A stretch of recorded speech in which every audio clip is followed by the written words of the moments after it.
Hello everyone, today we talk about the rise of the US Army from the War of Independence to the War of 1812. This is not exactly a military history of the single wars and events that in part we will describe naturally and that I hope also to deal with in other videos soon, because I think that Schwerpunkt as primarily a diachronic and comparative military history channel should be about this, and American warfare is very interesting together with US history in general. Rather, we will look at, in fact, the development of the US Army primarily from a political point of view, like what was the deal, why did and the American forces rose the way they did, and how were they regulated constitutionally, and just what was the general understanding, right, of their role after the Declaration of Independence, but also, of course, taking in consideration what were the 13 colonies' forces before the time, and perhaps we will see it better in another video, but needs some introductory attention also in here. And we will surely go on, if you like, with other videos on, say, the war with Mexico. Some of you asked me about doing something about the Civil War, but there is really a lot that we'll just partly address here, such as the Ohio Indian Wars, or the quasi-war with France, the Tripolitan War, right, the war with Tecumseh, etc. Like, there is really a lot of stuff going on, even just in these this half century, not even, of the U.S. Army. So before the American War of Independence, as it was normal really in the communities of the time, all able-bodied freemen were required to muster for each colony's militia. This was what we see also in medieval warfare. That's literally in common law, and pretty much in this sense in any other place, in spite of the gradual tightening, let's say, of statual control and on military organization, etc. You fundamentally had believed, and this was very deeply imbued, even more than in other countries, in the English communities, a pre-existing right of freedom, right, as a God-given natural law that substantiated itself in your capacity, in theory, to do literally everything. So that if you were armed and you were juridically regulated as a community, as such, this was essentially a blessing that you had all the right to defend in arms. Now, of course, attendance to the militia in practice was a bit of a difficult thing, because by this point the polities were, of course, asking for this service, these regulations. There were, of course, some checks, some control on these communities to be mobilized in the first place. So many people wouldn't attend the militia masters and just military service. It was completely normal, and even more in such in the frontier, right, in such an extended territory where lots of colonies had already settled. I made a video, by the way, last year's 4th July, describing the American War of Independence and what were the general complications also for British control, etc. So the militia was, of course, viewed as vital for defense in the circumstances against, for example, the various Indian tribes native to North America, as well as against the depredations of European powers that at that point were contending for control of the New World, right? So, in theory, enrollment in the militia as an institution was considered to be a duty of citizens, right? But one that was actually and frequently avoided, right? Because the colonist out there that, yes, had to defend himself from the natives, let's put it in these terms, in quite brutal context, etc., of course had the right to bear arms in his metaphysical sense, but was not in that sense so inclined to respond to a call of duty from communities that he didn't even consider to be that close to him, whatever. So of course locally there was always some form of collective organization, but of course the nature of the frontier and this immense territory contended mainly by France and Britain, plus the Spanish. We will see better how this intertwined in U.S. warfare later on,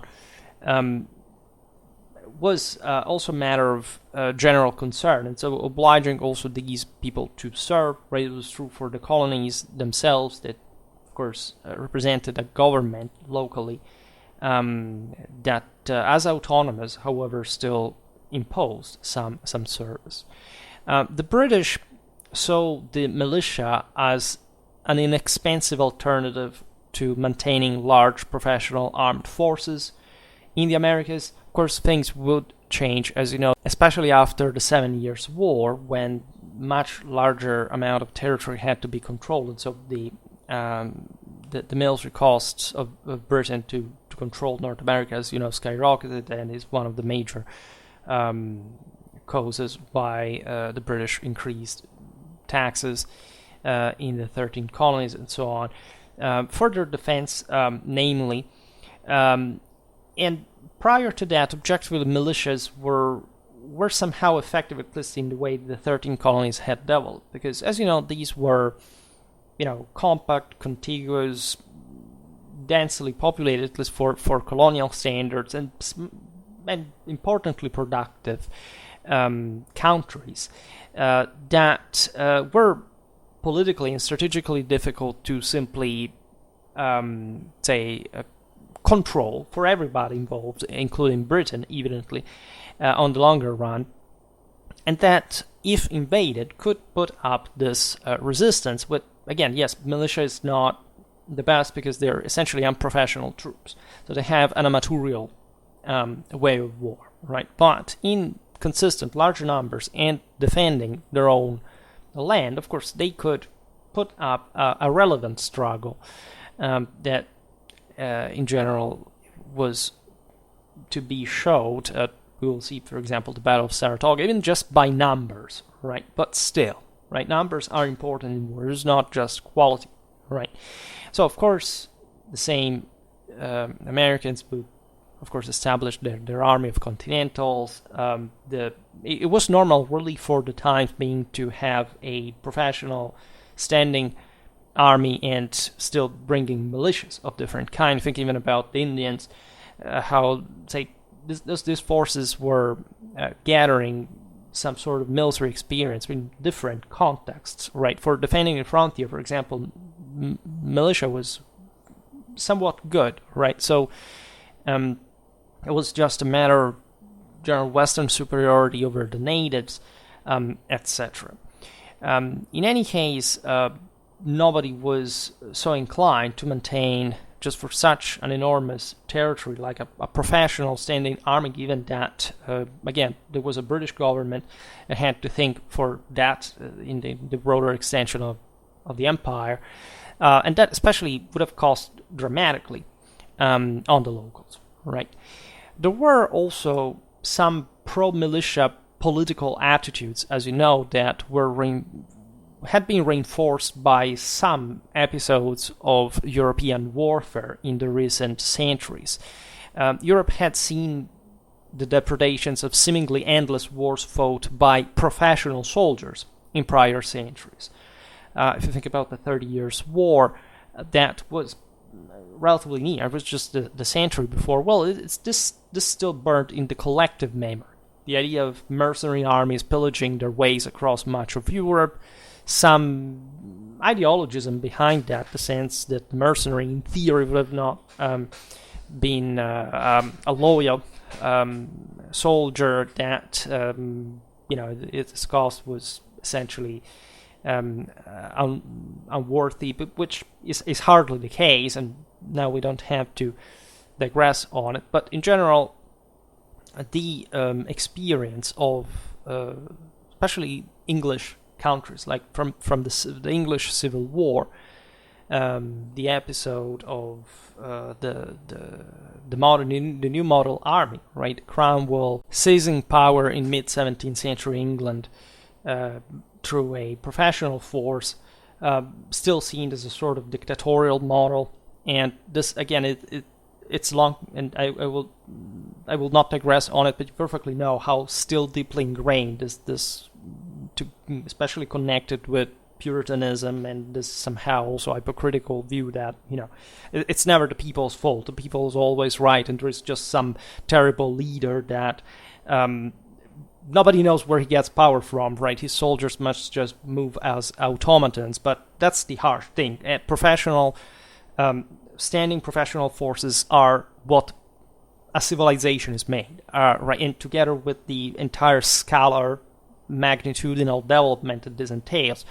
And it's obvious that there would be a resistance from the side of peoples that would make a revolution for ideally not paying taxes, among the other things, and that, however, as we will see now, were, of course, to become, on the longer term, of course, the greatest military power in the world. They had to start elaborating some more substantial form of central government, an army, right? So I'm actually very sympathetic towards the U.S. and American culture, also as much as gun ownership and this kind of things. But it's important to stress that when you tell these stories, you have to look at things in the concrete political and strategical meaning of this all, right? This is a debate that the same founding fathers had regarding, what are men angels, right? Are we perfect?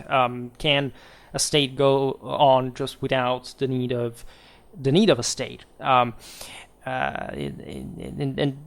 the answer is evidently not. The point is not being from one side or the other, but finding that balance that make things work. Right, and instead there is, of course, a populistic and so anti-traditional concept that sees, right, in the idea of the people devoid of any form of other responsibility. The only thing that matters, except it doesn't take in consideration much original sin and the pretty despicable condition of disorganized forces. And this is, in fact, what the U.S. Would find out the hard way, as we will see now, both for the somehow, in fact, very, very small amount of forces that were established after the War of Independence as a standing professional army that failed, right? And, of course, the opportunities, of course, also the anti-isolationistic, let's say, failure that would paradoxically emerge exactly from the excess instead of war interventionism with the war hawks in 1812, right? So not all the bad things come to harm, really, and so you can see there definitely the establishment of a substantial U.S. Army provided with sound doctrine, organization, logistics, arsenals, military culture. Think about West Point. Well, that had been created earlier, but the sense that the men formed in the academy were needed to establish a much larger system than one envisaged at the end of the 18th century was, of course, rendered self-evident as much as the truths enunciated in the Declaration of Independence. And this aspect is quite fascinating because, of course, American warfare, say American military history, is complex, right? And long, actually. As a European, I'm very triggered when people say, "Oh, the Americans do not have a history." Have you ever actually studied American history? To this day, we actually hear Americans saying this kind of stuff, sometimes in a very self-sabotaging way. That's exactly the opposite of what made America really great in the past.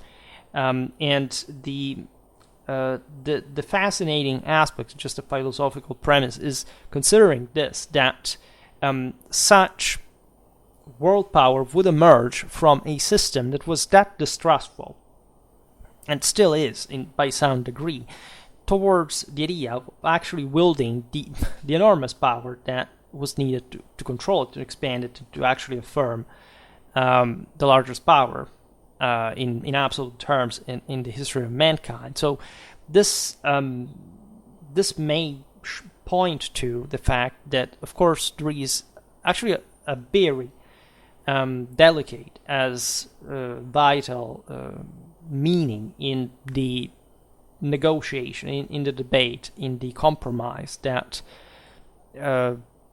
must exist between liberties, right? Say between freedom and imposition, right? So liberty, as we intended, in fact, in the Latin sense of the word, so the fact that you're never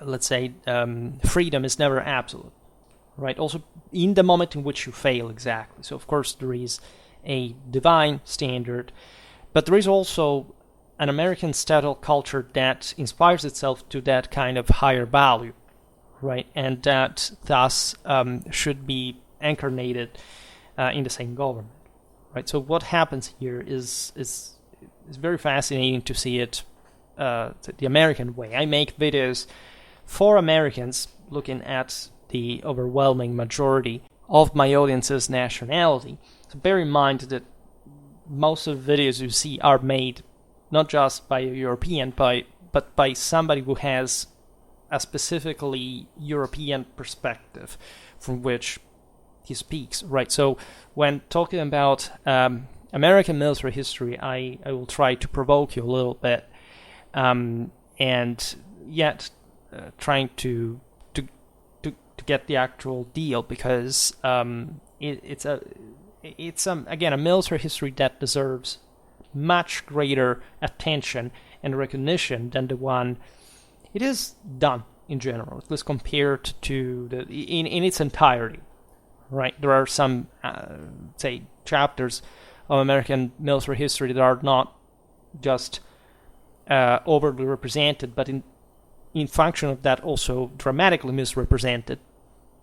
And I mostly say it in a complementary way, because as a Clausewitzian, I see things in terms of political meaning. So we're not talking about how performing qualitatively a certain American force really was, but let's say from what political spring this did emerge. And of course, there is a reciprocity in terms of good politics, good military, but there is also a matter of scale. There is a matter of, let's say, you can lose wars still by being the better one, right? Because war is fought in a space, in a world where you're not even necessarily prevalent in forces, and so things can go differently from what you expect. But still, right? This doesn't mean that you are the worst one.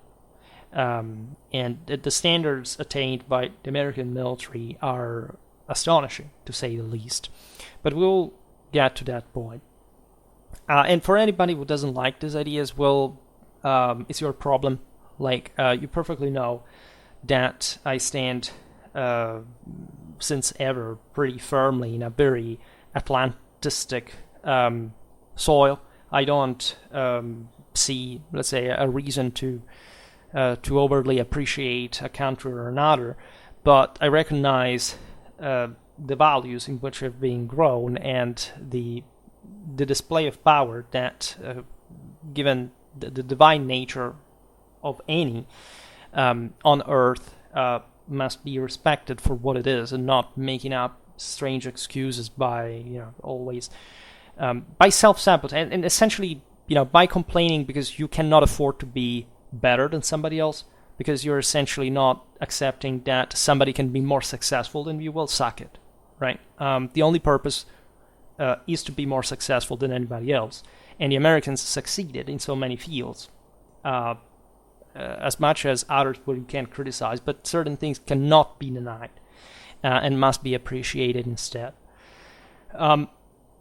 So the 7 Years' War as we were saying before, in North America. So this was known also as the French and Indian Wars from also a colonial perspective there. In a war that had begun 2 years before, technically, than the 7 Years' War, and would conclude, in fact, also in 1963. And on this occasion, the American militia formations were notoriously and widely used as a backup to the British regulars.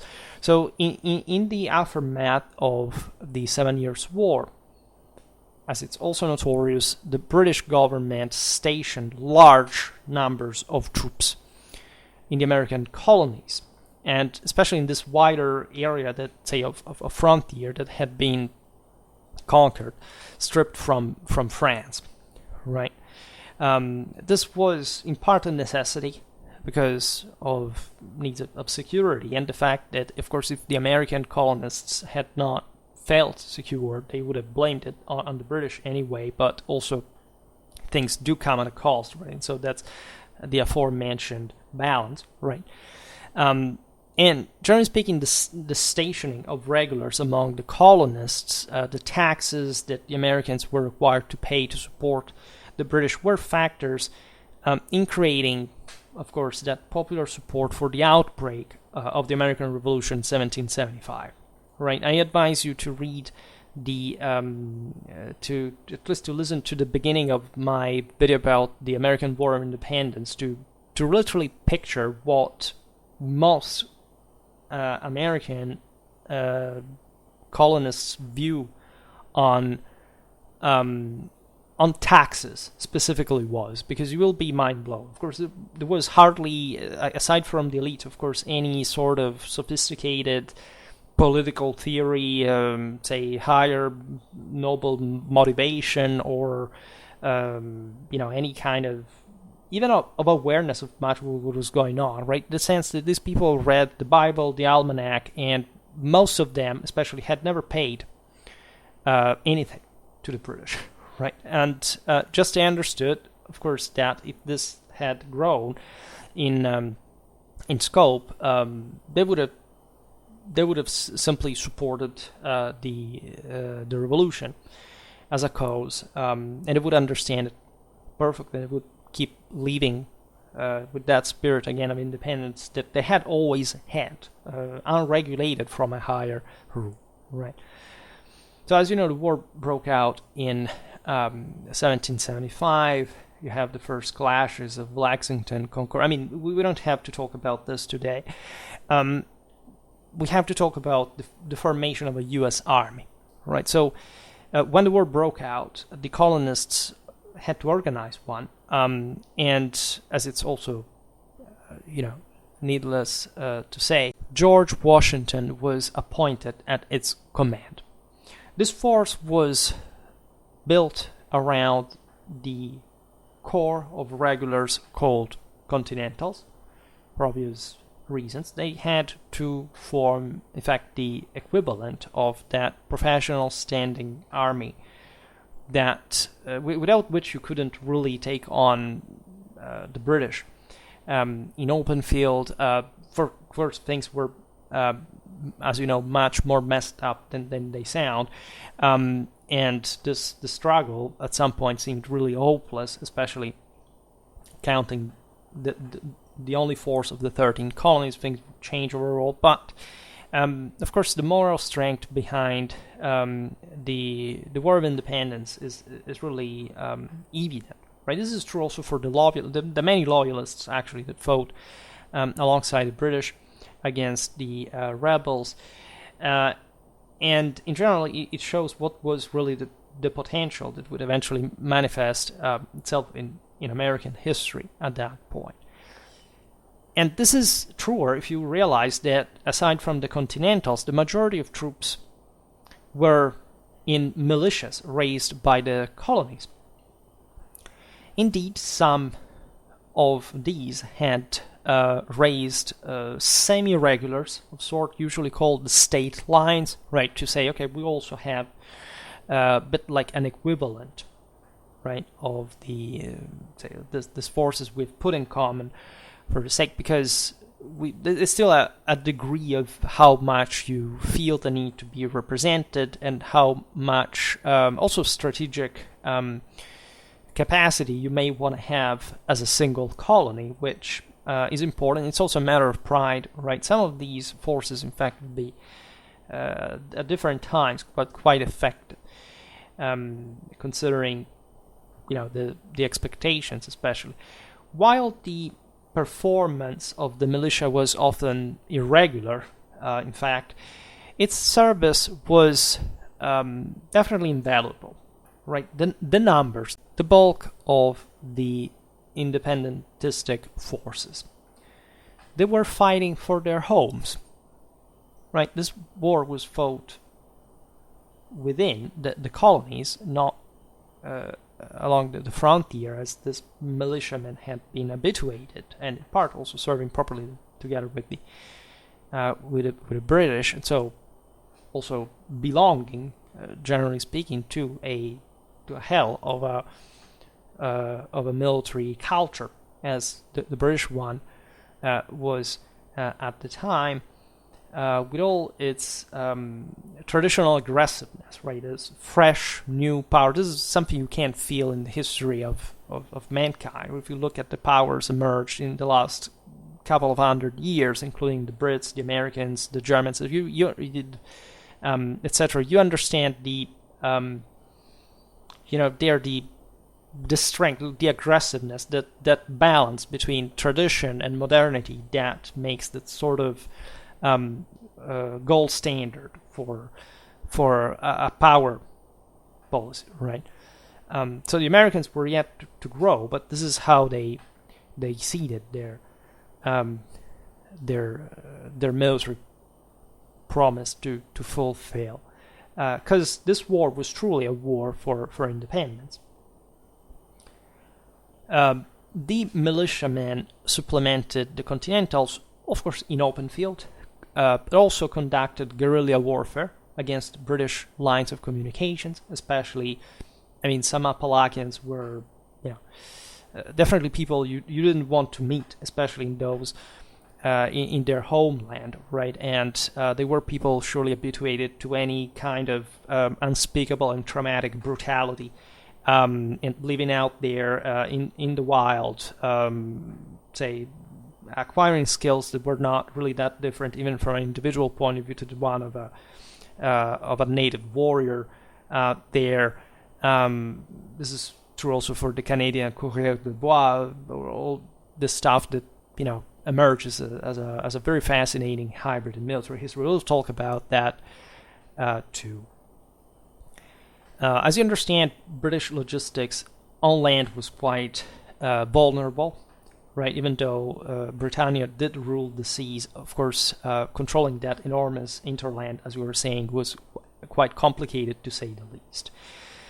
When you look, before we mentioned Saratoga in 1777, well, that American victory over Burgoyne's British mercenary army was due in no small part to the British being overwhelmed by the numbers of the American militiamen that had been swelling the rebel army, right? You don't have to be the best, you have to be good enough, especially very determined, because moral forces are the most important ones. And so if you amass this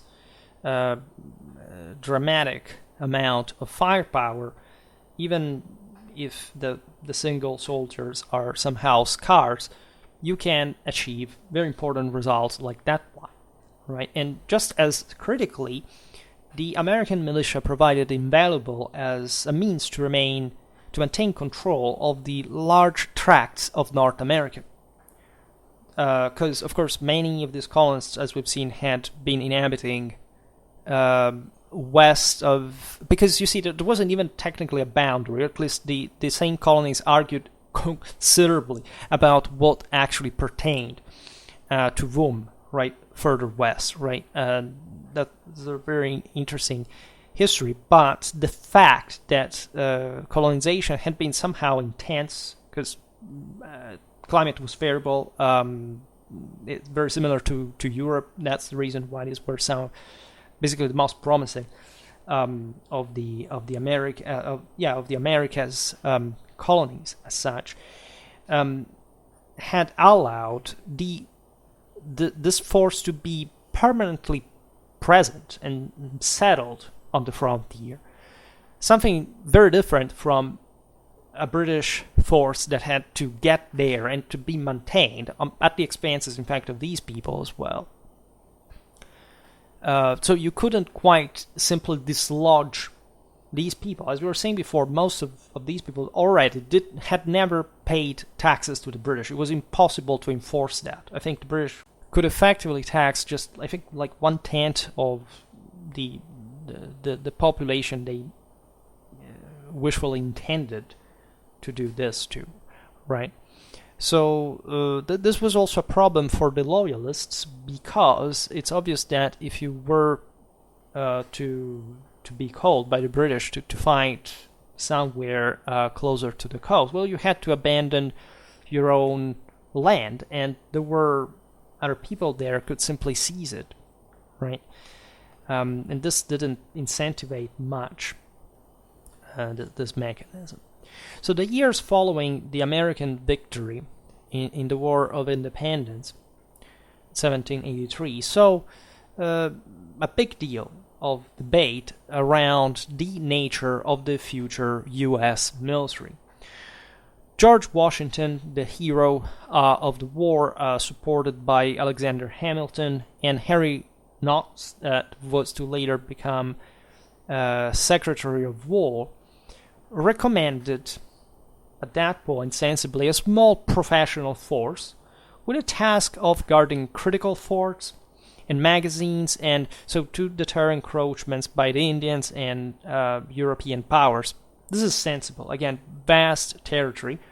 By winning their independence, the Americans now had to cope with part of the problems that the same Brits had in the land.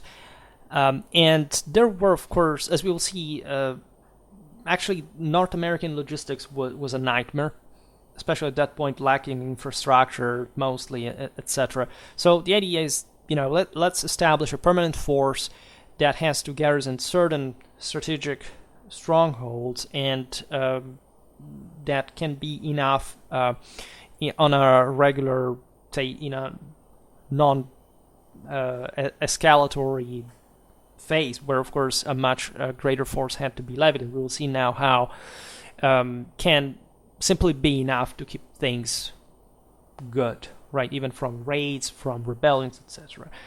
Now, the majority of defense would be the responsibility of the militia, because this was maintained and was a bit, as you know, the deal of the same independence to a degree.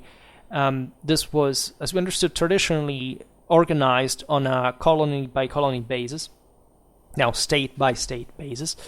But given professional training by the army was also a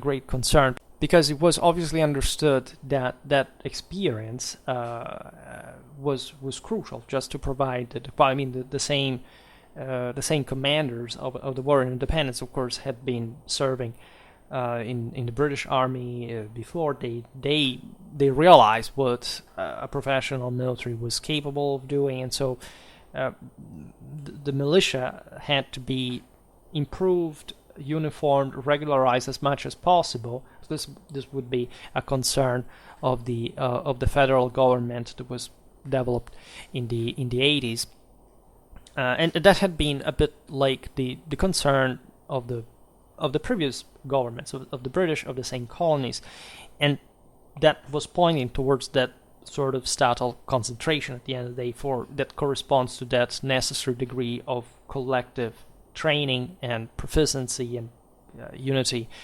of command, etc.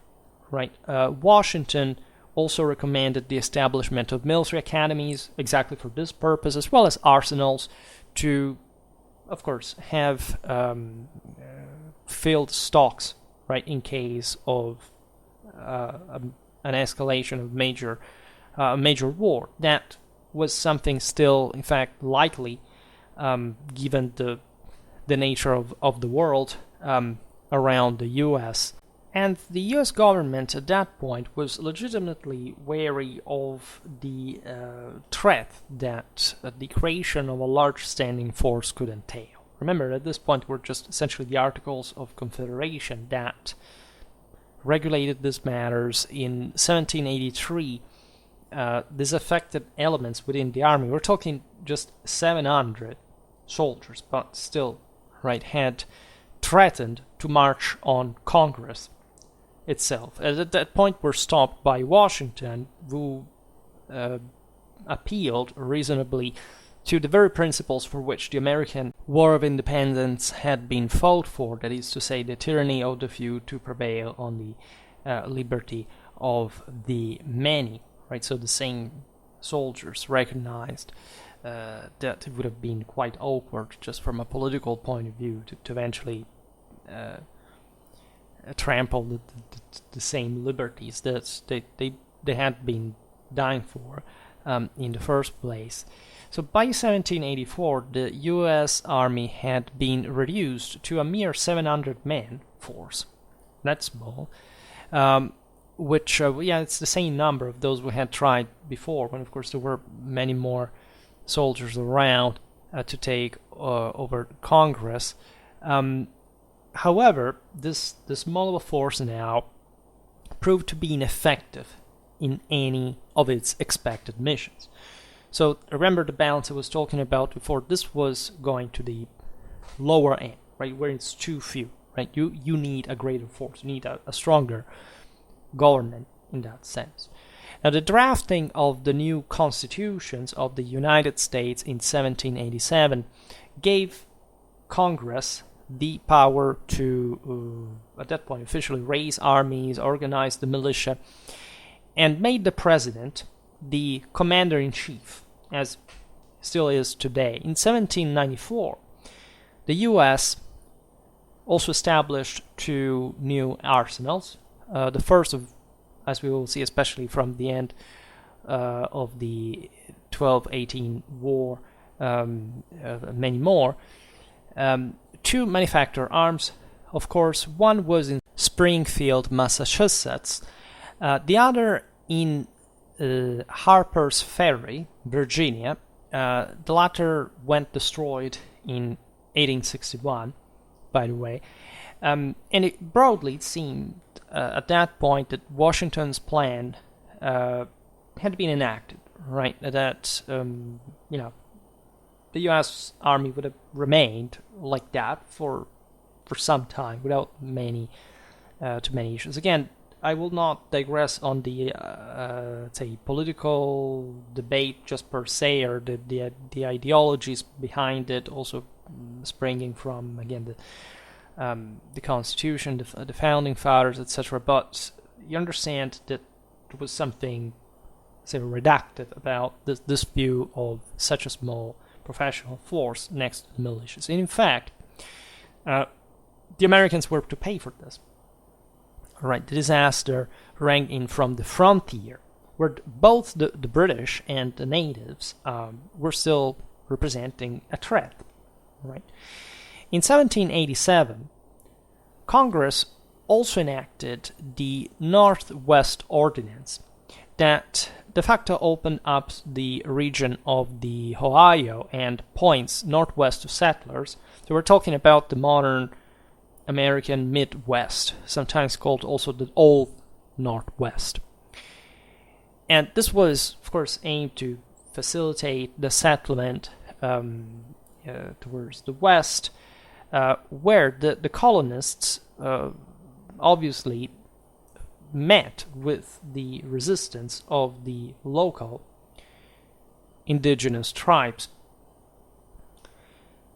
For this reason, the U.S. Army was mobilized. There were two U.S. expeditionary forces made up of, as this system, as we've seen, worked, so of both the regulars and the militia, that marched against the Indians and that were disastrously defeated. One in 1790, under the command of the Brigadier General Josiah Harmer, and the other in 1791 under General Arthur St. Clair. These expeditions were famous again for the shortcut, right? But you have to understand that in both expeditions, only 1,000 men each had been sent.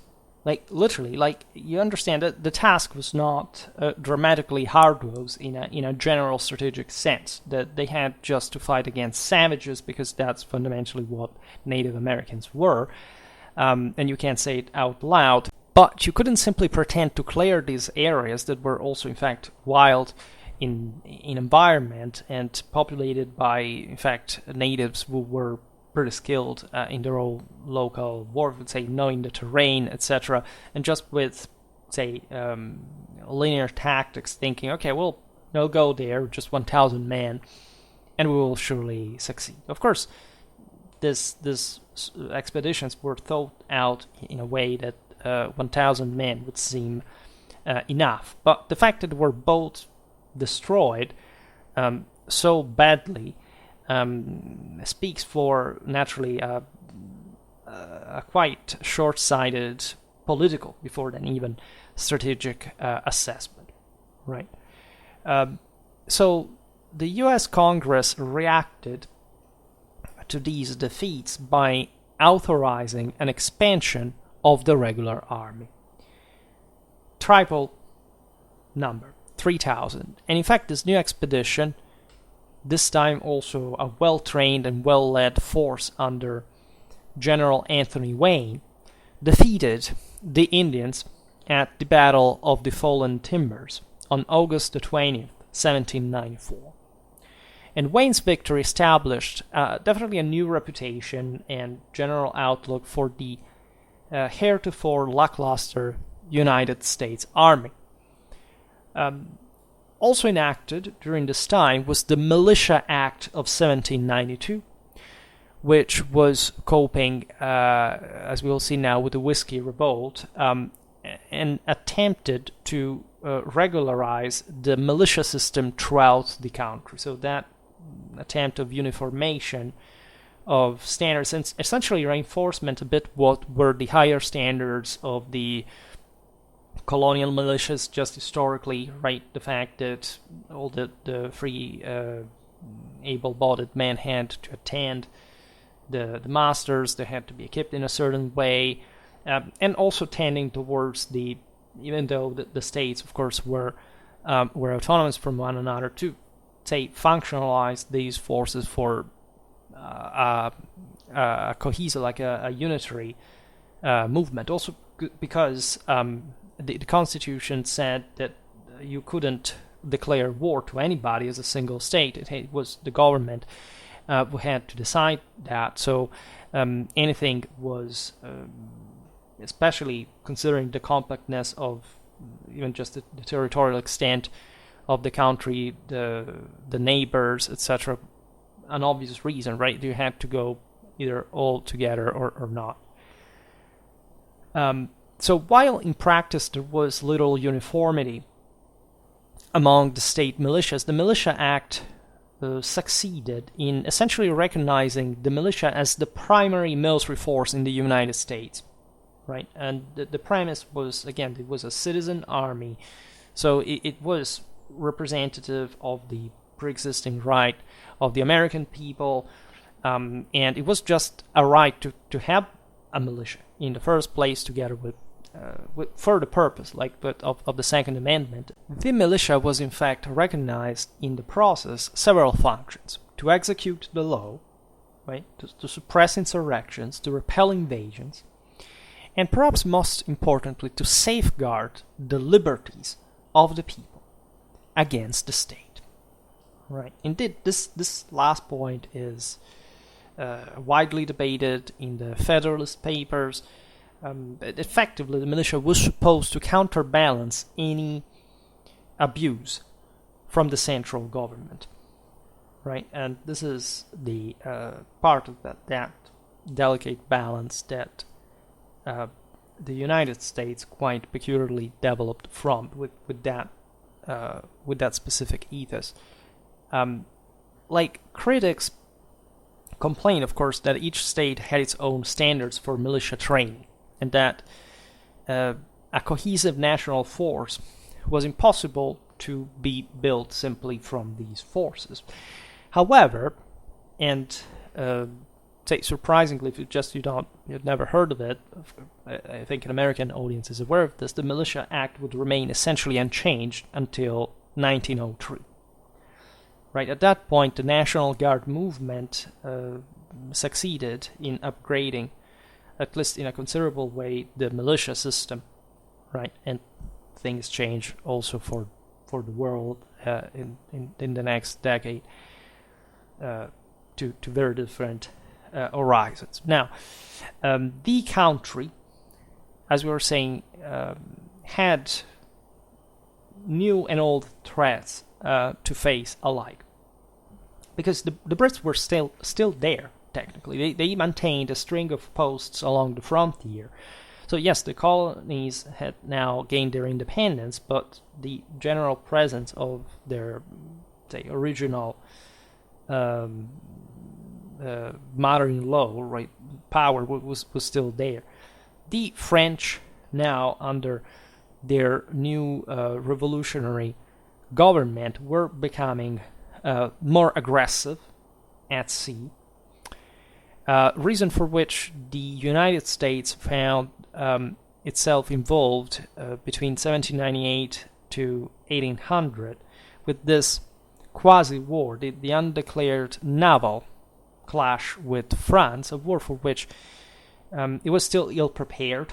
Right, this clash emerged from a conflict revolving issues regarding the debt that, by the way, the U.S. had contracted during the War of Independence, certain commercial issues, what were still the ties that objectively the colonies still had with Britain, because commercially speaking, now, in fact, there was a huge debate regarding which side to pick regarding to these things, so much so that the Royal Navy informally supported the Americans, the American ships, right, whenever possible during the war that was being fought against France in Europe. We're in the full beginning of the Napoleonic era. Congress considered naval importance, as of course colonies that had developed on the sea primarily considered that Boston alone produced 1/3 of the tonnage of the British Navy shipbuilding, right? So this doesn't mean that the states were equipped like just after the independence to immediately put at sea an equal force, an equal output, right? But the problem of having some naval forces against the preponderance of the Europeans was particularly important. A reason for which the U.S. Congress authorized the creation of a small navy built around frigates. Mostly they didn't have ships of the line. So we're talking about medium-sized, fast, well-armed warships. By the way, there were lots of American pirates who were doing pretty nasty stuff all around, but at least those didn't quite fall, if not indirectly, under the control of the U.S. government. So if you look at the U.S. Navy at this point, you realize that the frigates were some sort of actually advanced type of frigate, right? In fact, they were larger than normal, especially as far as the gun complement was concerned. So an important firepower. American naval crews were highly trained, right, as the experience of the next 2 decades would show, right, and with an important reach was already showing operationally, and more than a match for enemy ships on a 1-to-1 basis. On land, the U.S. began to build a system of sea-coast fortifications, to protect vital strategic points, because again, the most important settlements were all on the sea, including the creation of new ports and cities themselves. So the army found itself integrated in now what was taking more broader form as awareness of a unitary operation, especially say a unitary system, in mostly in a defensive way. At this point, the American army had to put down an American rebellion, the aforementioned whiskey one. Essentially, the rum production during the War of Independence had been disrupted, so whiskey had began to prevail. It was not had not been regulated before the American government puts the first tax on it, and say many, of course, are unhappy with this. So it was a rebellion sparking when Pennsylvania farmers objected to excise taxes, right? So at that point there was this massive display of force, for which President Washington mobilizes some 12,000 militia, right? And that's what the militia had to do as such for the government, when politically consensual with that. And the rebellion was actually crushed with minimal bloodshed, right? Most of the leaders were pardoned by Washington, so it wasn't even much of a punishment, but the showdown there was clear, right? The federal government was more than willing to use armed force to maintain its authority. And that's where we start talking in a political sense, right? Then the army, as we will see now, was still unprepared for certain tasks, and would be some political mistakes overall regarding the use of the American armed forces at that point. Washington's legacy was durable, at least for some time. For example, Thomas Jefferson's presidency, 1801, 1809, so no fundamental change in the U.S. Army. Jefferson's authorization of the Louisiana Purchase in 1803 effectively doubled the size of the country, so widening ever more that issue that we were noticing concerning the policing of a much extended frontier further west. So we're talking about now 2/3 of basically today, aside from Alaska, but of the contiguous larger part of the United States on North American soil. Overall, the strategy was defensive, but the extent, right, of the U.S. political and territorial power was being considered further. The defensive strategy, of course, as such, does not speak of a particularly advanced kind of strategical capacity or insight, but most of the policing, the defense was carried out by concentrating on fortifications and using gunboats to secure the sea coasts, right? So essentially a sort of militia level of national strategy, right? In the event of the invasion, the militia would buy time to train a regular army, right? Because mostly the sense, as we will see now, is that the professional forces could be augmented just by volunteers. The problem is that volunteers were volunteer at the moment, so they would receive just a temporary training, and they were not professionals themselves. In Europe, the Napoleonic Wars were ravaging, right? And this would affect America as well. Napoleon was not able to challenge the British at sea. So he famously carries out this continental blockade, closing European ports to British trade, hoping to somehow damage Britain consistently, which he did, but not to the point of, let's say, crippling her.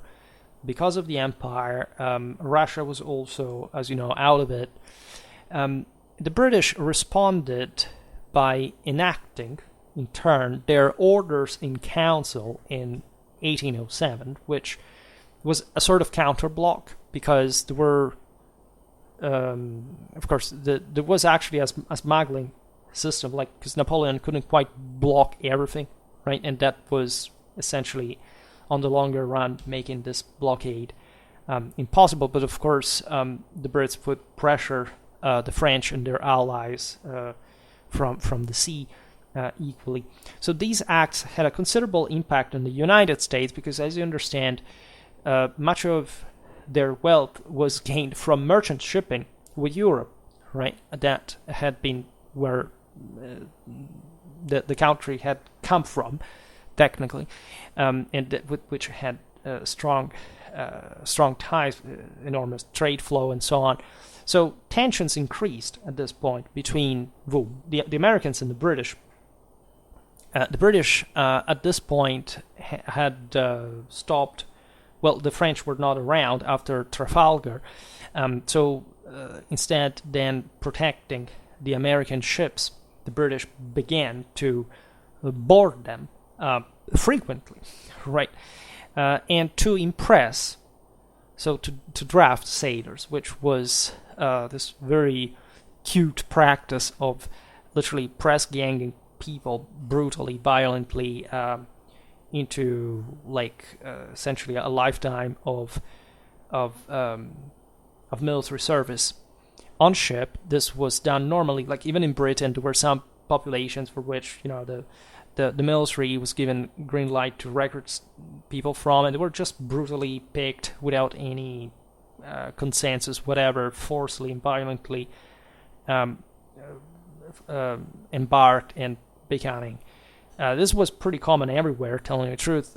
Land armies had been about this as well.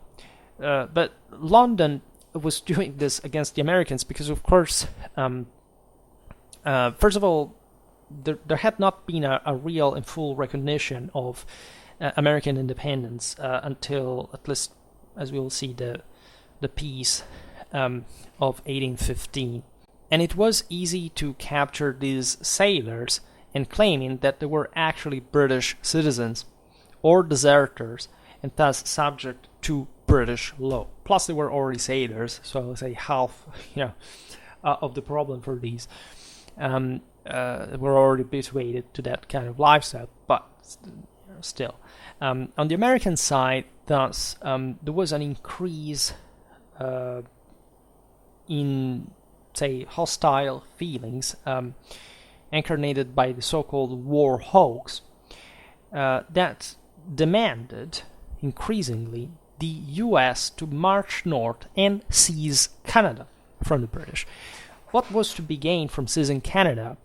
Actually, nobody would have really understood. Also because Britain was just hegemonic at sea. So, yes, you pick Canada ideally, and then what exactly, right? The British can basically kick you out of there by landing forces anywhere, and would have the Americans had the manpower, the political will.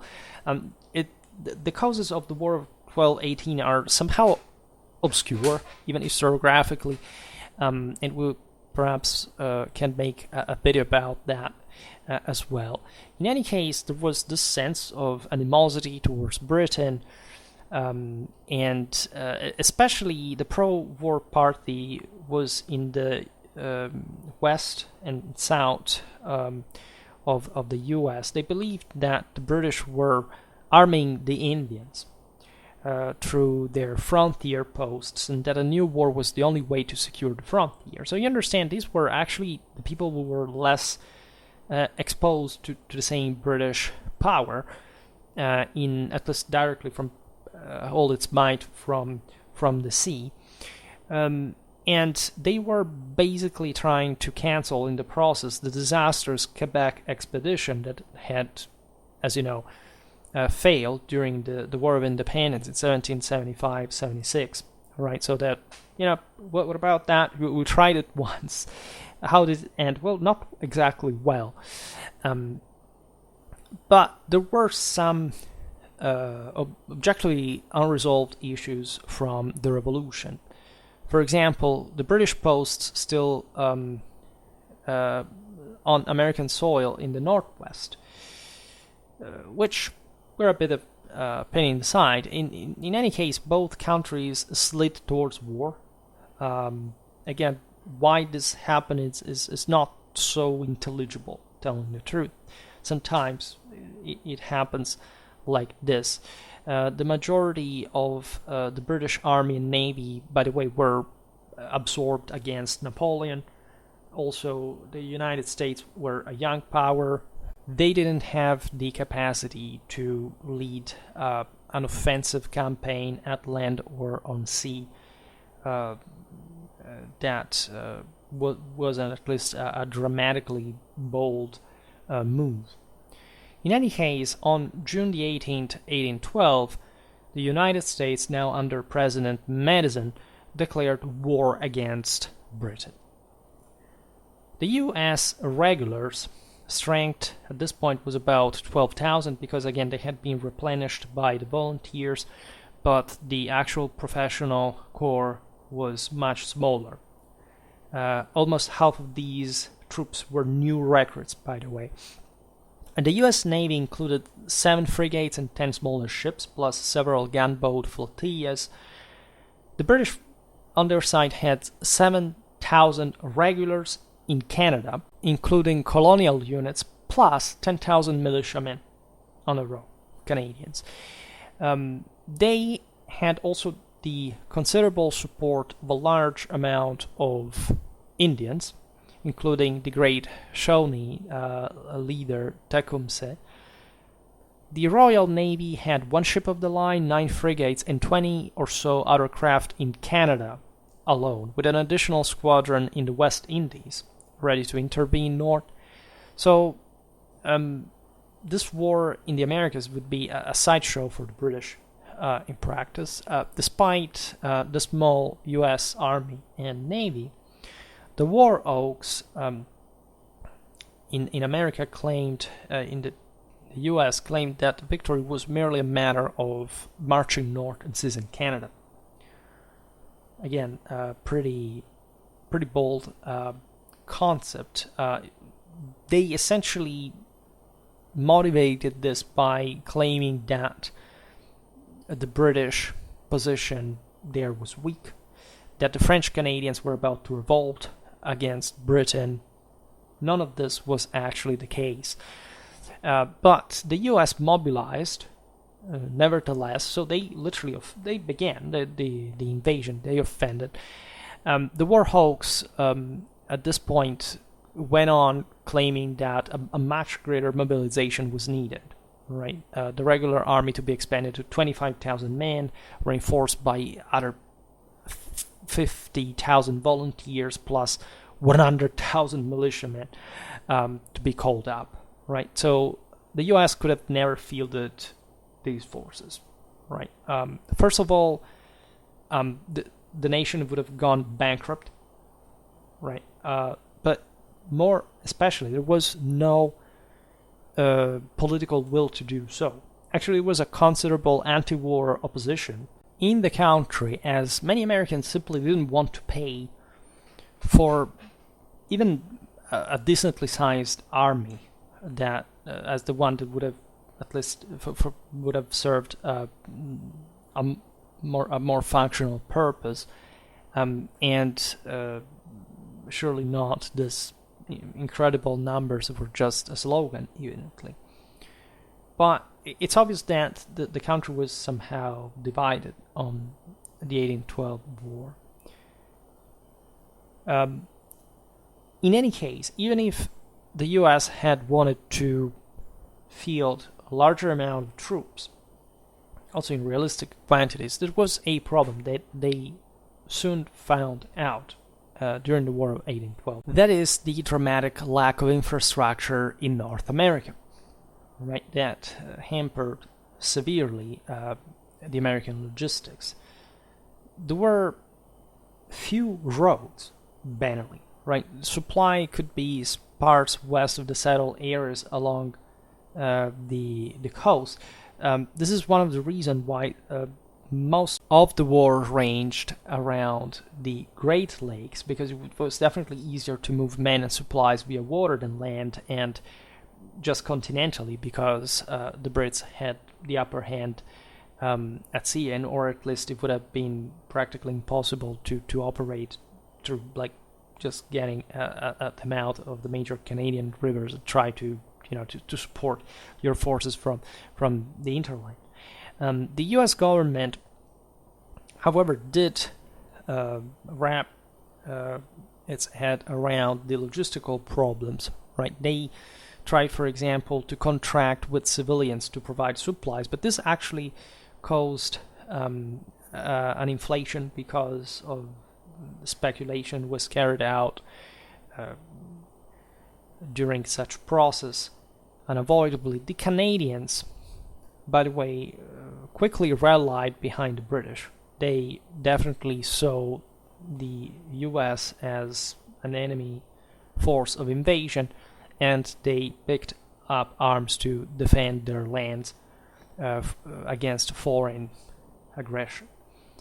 Meanwhile, much of the US militia refused to leave the US. There was also this issue that the militia was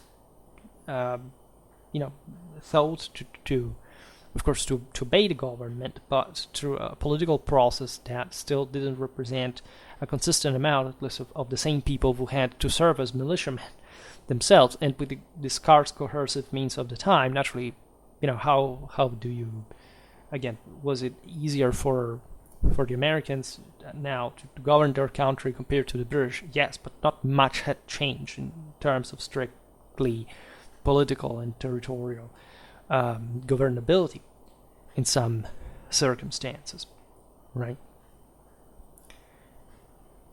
One reason was that the US embargo against Britain that had been declared by Jefferson during his administration had already caused much economic hardship, and especially to New England merchants that were the ones expected to contribute financially the most. The New Englanders had also, in fact, some of the best militia in the country.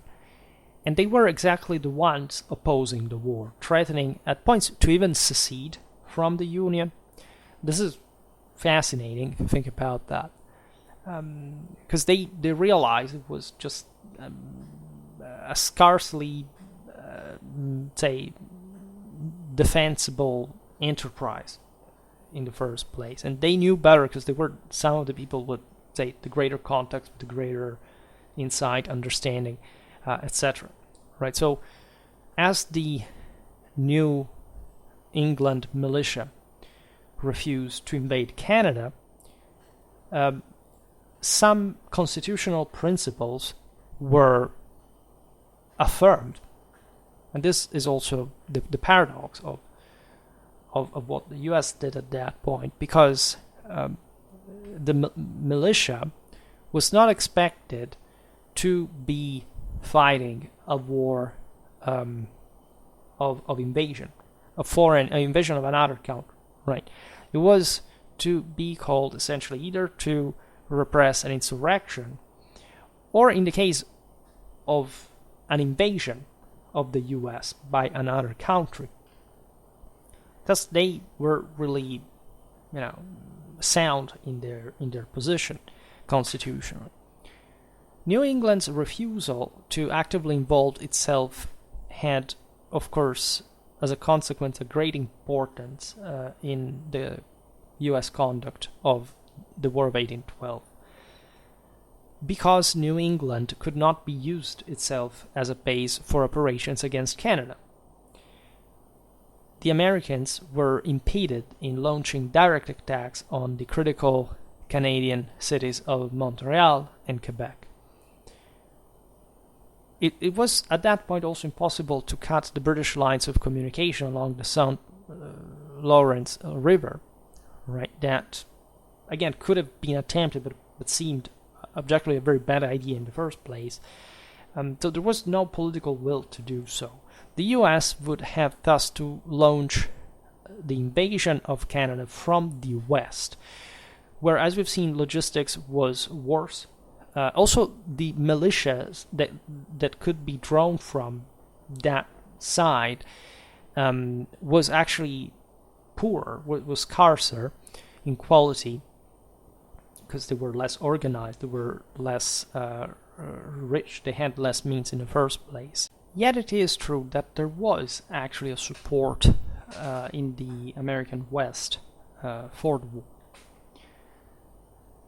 The disaster that the US met with in the attempt to invade Canada in 1812 is notorious. Again, today we do not make a military history of this. We can just remember how at the start of the war, the US Army, badly led, poorly trained, and ill supplied, was defeated in several land battles, right? And at sea, the Royal Navy began to blockade American ports very easily, while US frigates did occasionally manage to force the block, and also with some significant battle at sea won. British maritime hegemony could not be challenged by the nascent American Navy. Continentally, the war along the Canadian frontier devolved into a series of amphibious struggles for control of the Great Lakes, right, with a quite articulate geography. The US forces were able to improve their performance at this point, because first of all, the incompetent pre-war commanders were sacked, right, and there was a new generation of leaders emerging, showing the best again of American potential.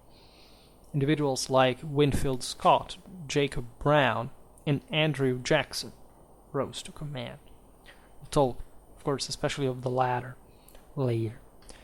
In any case, both sides were at that point fighting mostly a sort of unconventional warfare, meaning that, of course, in this amphibious theater with scarce supplies, with few open fields, etc., there was a big deal of guerrilla, of skirmishes, of ambushes, things like that.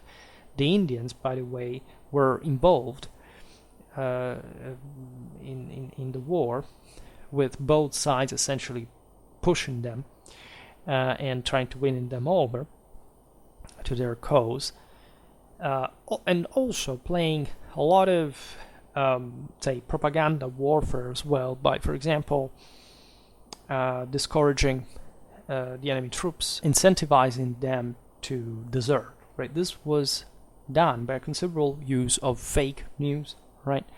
What is fascinating about this theater, in spite of the not dramatically advanced, say, Canadian hinterland, that whichever town was taken by either two sides, the first thing to get destroyed were the printing presses, right? We are in the 18th, now 19th century. Public opinion, even in these frontier colonial countries, does actually matter, right? And without a printing press, armies and governments had essentially no way to assert their authority. During war, handling these militias, etc., it was complicated to disseminate laws and proclamations without the printing press. You went back to medieval times in terms of communications, not entirely, and the distance wasn't still very high, telling the truth, but it was surely complicating things a great deal. By 1814, the United States managed finally to score a series of creditable victories along the Great Lakes. At this point, among between regulars and volunteers, you find 30,000 troops. So of course, the effort had increased for obvious reasons. Things were going badly, but they still were up to the fight. And 1814 is a crucial year because this is the first fall of Napoleon, who was exiled at the island of Elba. And the Congress of Vienna has actually already started, even after the 100 days when Waterloo was fought and so on.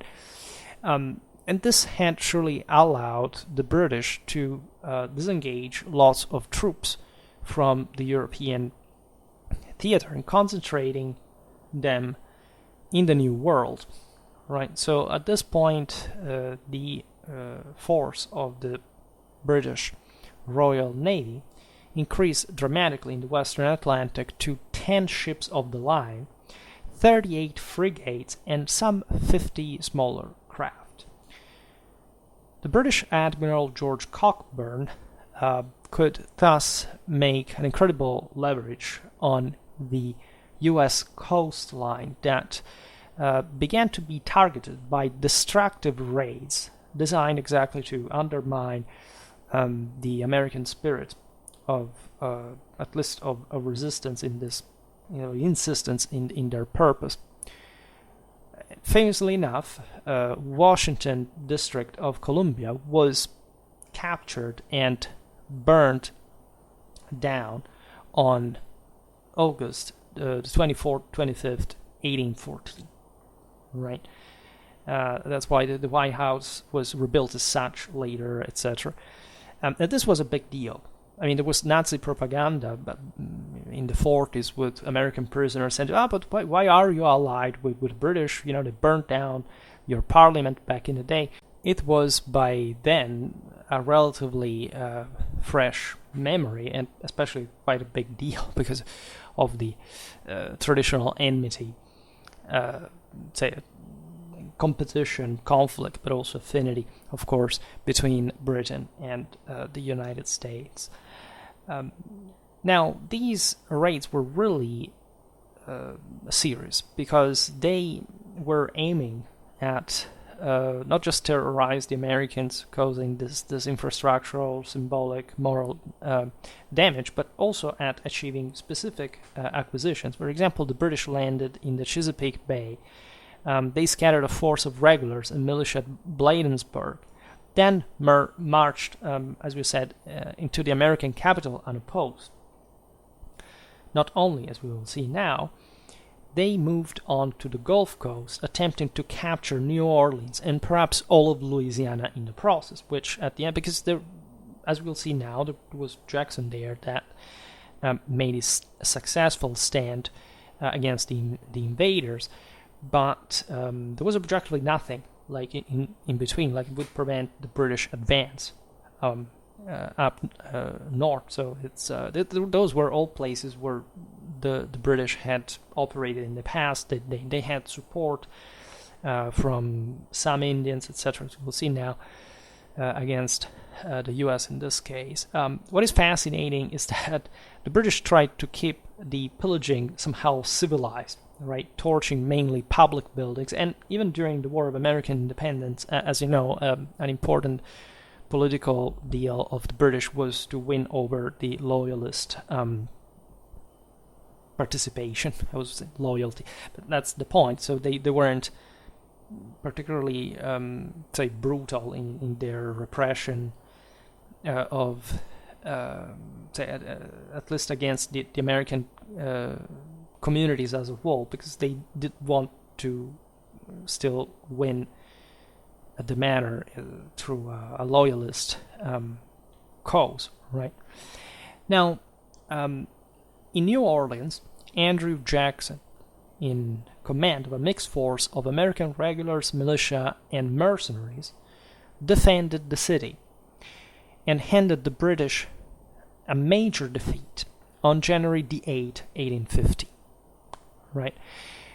Interestingly enough, the war was already over by that point, because the peace had been signed with the Treaty of Ghent on December the 24th, 1814. However, news wouldn't reach America until February of the following year. Jackson's victory at New Orleans was a redeeming success for the U.S. Army, right? That, in fact, remains a bit in its history and tradition as at least the way the U.S. could claim the war to have been a sort of success, or at least a respectable draw, and would trigger as such also sort of confidence, enhanced confidence in the capacity of the Americans to think, first of all, beyond the war, and realize and learning from the lessons that this at times disastrous enterprise they had made them pay. In fact, as we said, the U.S. were divided over the issue of this war from the very beginning, and at that point they weren't even interested in continuing it. The same goes for the British, because they had exhausted much of their national strength in Europe during the Napoleonic era. The war with France had been dramatic, so they wanted to end it. Even the great Duke of Wellington, that by that point had yet to secure the victory. At that point, Napoleon had not escaped yet, but I mean, it was still up for a fight, evidently enough. That same year, turned down an offer to command in America, recommending a negotiated peace instead. Just think if he had accepted, if he had not been in command at Waterloo or something like that. In any case, things would have gone differently. So, what was gained by the War of 1812? I made a video which is titled something like the relative value of victory and defeat, right? Because everything changes depending on how you actually see the thing. That is not to say that this war had practically settled nothing, right? That's an objective reality. Canada was not conquered, nor was the United States able to challenge British power at sea, right? The British could not take a hold in any American part, say, or control of a single city, etc. However, there were some issues that were politically and morally resolved by this war. So never make yourself fooled by the fact that saying, but this war didn't have strategic consequences in the sense there was no territorial acquisition, or there was a territorial acquisition, so whoever did so won this war. That's not how victories or defeats really work. First of all, an important aspect of the war of 1812 is surely the fact that part of the American War of Independence was settled there, at least some of the issues that had not been resolved at the time. Because at this point, the British de facto recognized the US as an independent country at the end of the war. The United States and Britain began historically at this point to gradually reapproach one another. They would be in conflict at some other point. Never confuse conflict with war. It's quite asinine vocabulary mistake, and probably also a more important conceptual one in strategic and political culture primarily. Also, the US would never think about conquering Canada again. This was evidently not a national goal. Leave aside what what the motivations could have been for the War of 1812, that again remain somehow even foggy, or at least in these, say, historical reconstructability of the matter, of the forces involved. Britain was still dramatically powerful at sea, so that was the main problem for the US in the first place. And in fact, again, it's already pretty weird that this war happened. But there was, given this acquisition, another direction of United States expansionistic policy that was the one towards the Pacific Ocean that would accomplish, let's say, the most obvious territorial compaction of this nascent power. The American ideology of the manifest destiny would in fact appear at this point, right? At sea, the British ended also their harassment of US shipping, which helped both sides to represent some profitable trade and cultural exchange and more. And in the decades following, several conflicts along the Canadian and Oregon borders would be settled peacefully, because it was evident that the two sides were, yes, they could have this frontier issues, but there wasn't a broader reason to go at war with one another. There is also a deeply overlooked aspect of the War of 1812. That is, that while the US operations against the British were at best indecisive, the Americans did in fact gain some significant victories against the natives. Right? Jackson would use, for example, the war as an excuse to attack the Creeks in the south, and the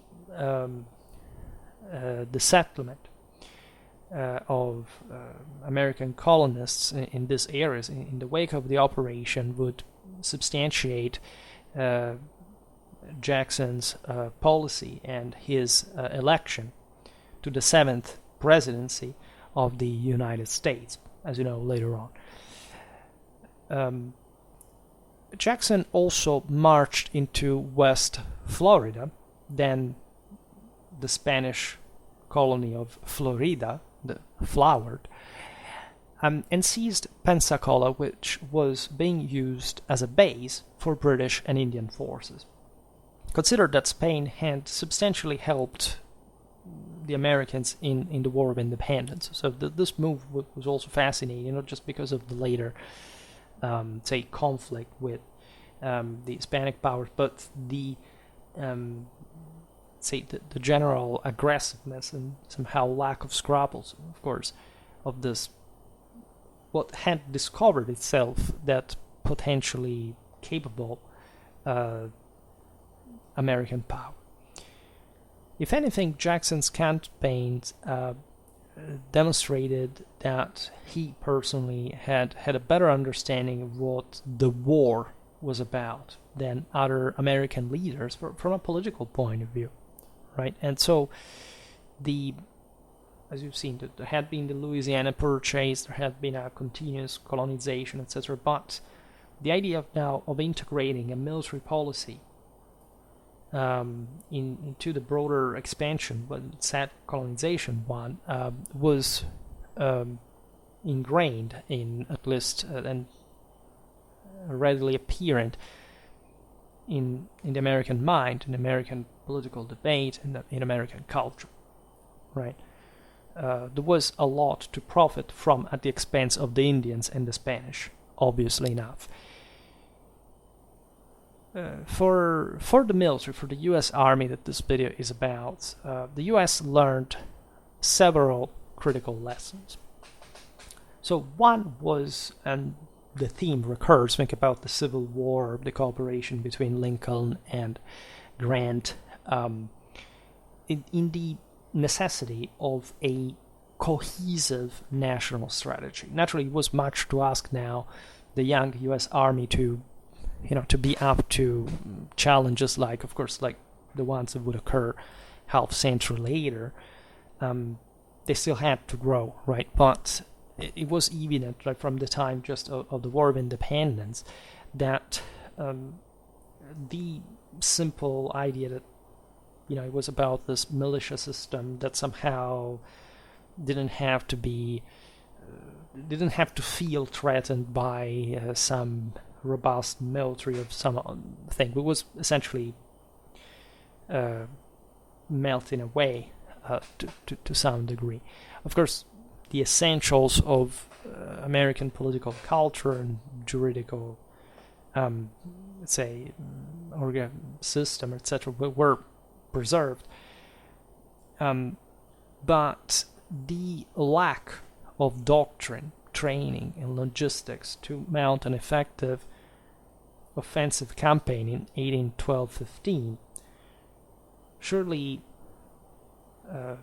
demonstrated the necessity of a more robust U.S. Army, so say mostly around a more developed, at least, corps of permanent professionals. Particularly important during the War of 1812 had been the graduates of the new U.S. Military Academy of West Point that had been established in 1802.